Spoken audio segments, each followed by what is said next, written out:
Istilah naserakahnomik yang dilontarkan oleh Prabowo jelas bernuansa kritik dan sindiran tajam terhadap praktik ekonomi yang dianggap dikuasai oleh kelompok rakus, serakah, sebagai istilah politis dan provokatif.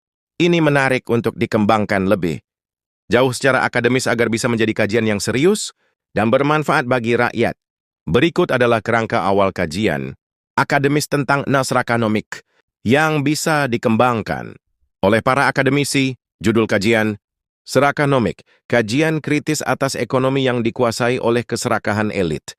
Latar belakang, ketimpangan ekonomi di Indonesia terus meningkat meskipun pertumbuhan ekonomi tercatat positif. Segelintir orang oligarki menguasai sebagian besar kekayaan nasional. Praktek ekonomi tidak lagi berorientasi pada kesejahteraan rakyat, tetapi pada akumulasi kekayaan elit. Istilah naserakahnomik muncul sebagai bentuk kritik terhadap sistem ekonomi yang gagal menghadirkan keadilan. Rumusan masalah, apa definisi operasional dari serakahnomik? 2. Bagaimana serakahnomik bekerja dalam sistem ekonomi dan politik Indonesia? 3.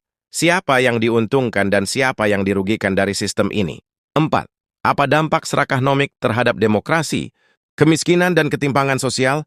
5. Solusi. Apa yang bisa ditawarkan untuk menggantikan sistem serakahnomik? Landasan teori. Teori ekonomi politik. Marx, Piketty, Stiglitz.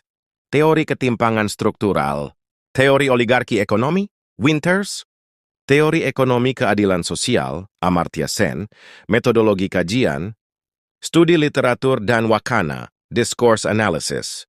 Analisis data distribusi kekayaan nasional. Wawancara dengan ekonom, politisi dan rakyat miskin.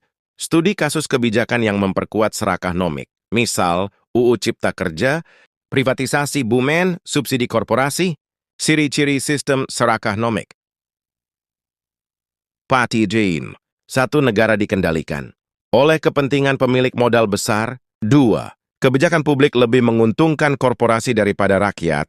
3. Rakyat dikomodifikasi sebagai pasar dan tenaga murah. 4. Reformasi agraria dan redistribusi kekayaan dihambat.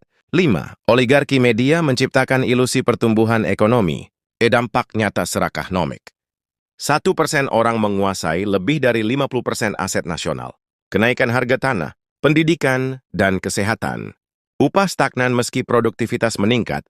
Rakyat terpaksa migrasi utang atau urbanisasi paksa. Alternatif solusi. Ekonomi kerakyatan, koperasi, BUMDes, subsidi untuk UMKM. 2. Pajak kekayaan dan reformasi.